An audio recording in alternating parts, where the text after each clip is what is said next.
Hi everyone, it's meteorologist Joe Chaffee for SSStormchasers.com, who, by the way, did an absolutely spectacular job with Hurricane Matthew up and down the Carolina beaches, and they really should be commended for it.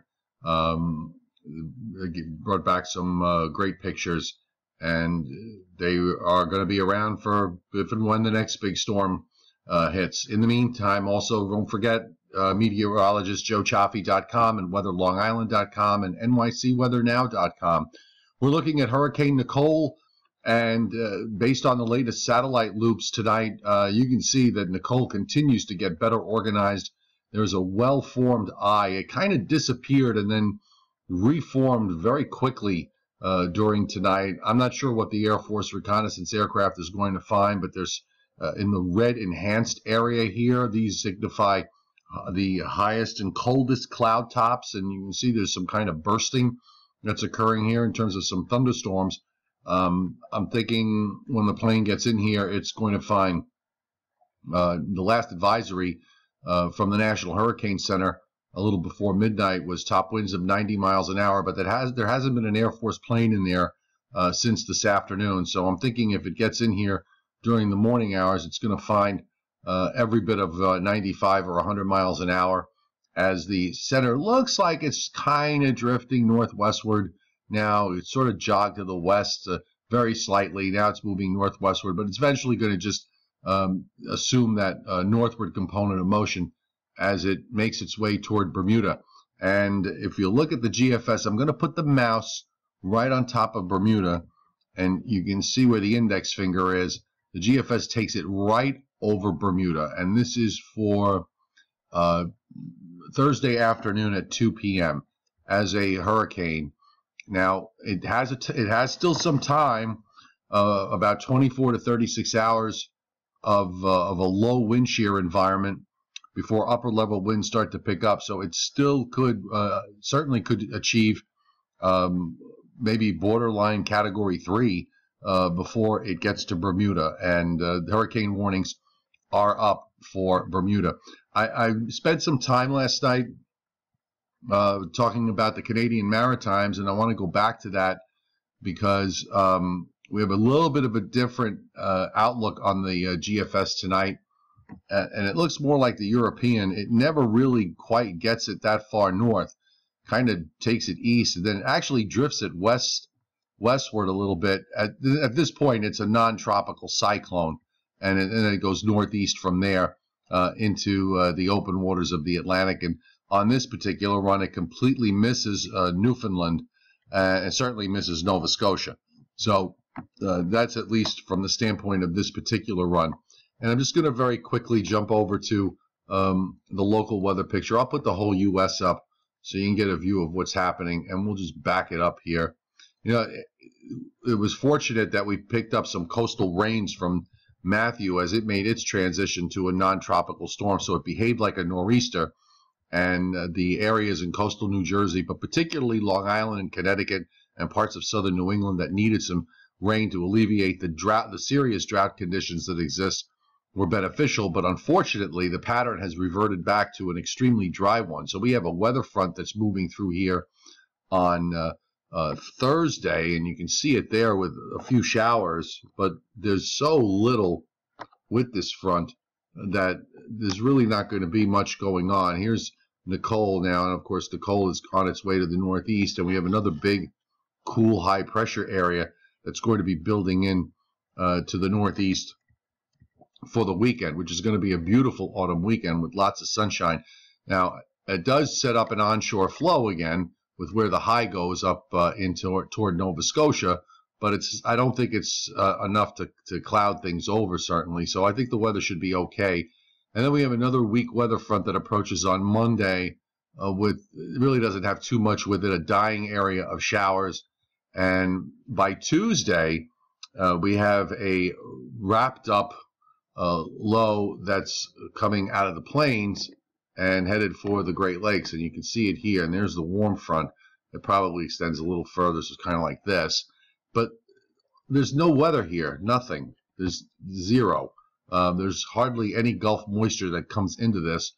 So the only real weather that's going on is the rain that you see north and northeast and somewhat northwest of the surface low. There's no real cold air yet, by the way, so this is not going to be producing any snows anywhere. If you look, and I think if you're going to be a regular watcher here, you're going to learn about the 540 line, okay? And that's this blue line, this first blue line that shows up. Typically, this is the rain-snow line. It's a measure of just basically how cold the atmosphere is between the surface and the upper air jet stream level, which is 500 millibars or about 18,000 feet. So it's basically telling you how thick that cold air mass is. So when you're to the north of the 549, precipitation is usually in the form of snow, and when you're south of it, precipitation is in the form of rain. And in fact, you know what? I'm going to switch over to the rain frozen so you can see the difference.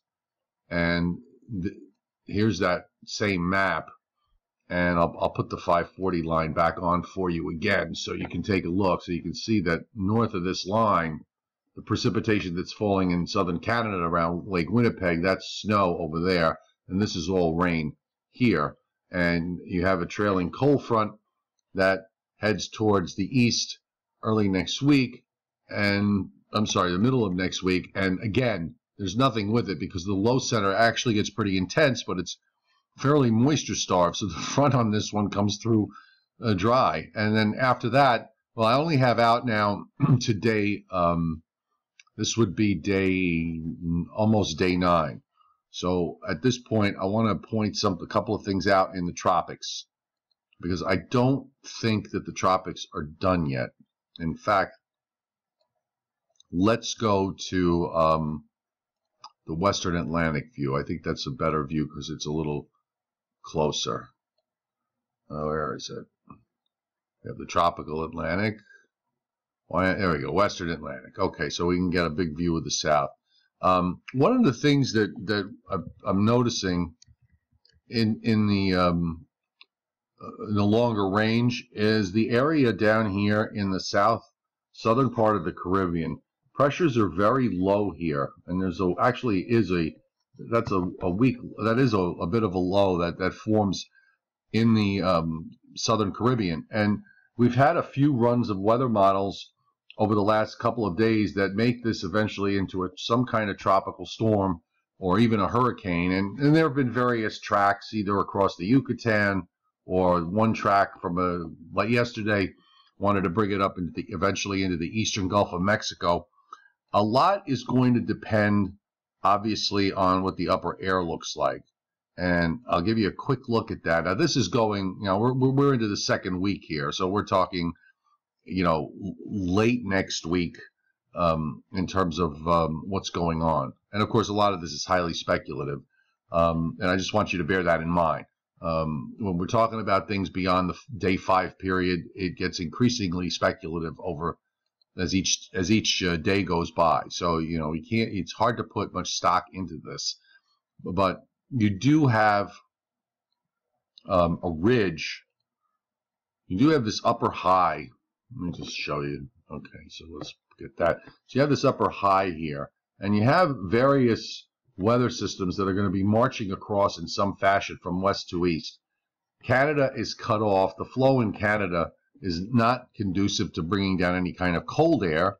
So this is just basically, Pacific air with occasional shots of cooler air when you get behind some of these systems as they go by. With this ridge here, I think one of the keys as we go into the next couple of weeks will be if any one of these weather systems is going to be deep enough or strong enough to slice a trough down far enough south to pick it up. I think that's going to be the big question as we go forward, because that ridge is going to be there.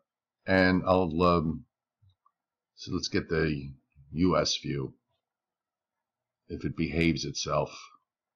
Let's get the U.S. view. Okay, I'm having just a little bit of trouble here. So we'll go back to the U.S. view of the upper air, because I think that at least will take us out far enough to see. And we'll go out to, right, this is day 7, day 8, day 9, and now we're almost at day 9. Now you can see what's happening here at this point. You've got the deep trough, this fairly deep trough, but it's not deep enough. Okay, there's there's a fairly strong jet stream pattern across the United States at this point. You have a ridge that's popping up in the western states, and the other thing is that when we look at the ridge, it's still there. There we go. Okay, so here's your trough. Okay, here's your ridge. All right, but the trough doesn't really go too far south. In the last case, we had the trough extending all the way down into the Gulf of Mexico, but instead, what we have is this narrow ridge here, and anything that forms down here is going to be protected from moving and prevented from moving up too far to the north. It's going to have a tendency to want to be steered more to the west, unless one of these troughs were to get far enough south. It would have to really extend at least down into the Gulf of Mexico in order to weaken that ridge and cause anything down there to turn up the East Coast. So let's see what the next several days brings us with regards to that. There's no guarantee that any of this is going to happen in terms of another tropical system developing, although I think there's certainly plenty of time for something like that to happen. In the meantime, just real fast, I'll give you, we'll look at the temperatures, because I always think that's pretty interesting to look at when we look at the longer range, and I'll just back it up. And, you know, we're getting this little warm up on Thursday, then temperatures go below normal this weekend in the east, then they warm up a little bit as we go into next week to above normal into the end of next week, and then that's as far as we go. So we are now at Friday, October 21st, and there seems to be that's that cooler air that's coming in behind that trough that I just showed you. So there you have it in a nutshell. We're going to, of course, keep following all the latest on Nicole. Be sure to check for all the latest on that on meteorologistjoechaffee.com and weatherlongisland.com for local Long Island weather, nycweathernow.com for New York City weather, and you have SS Storm Chasers to be there as any of these storms, if they impact the United States, they will be chasing them.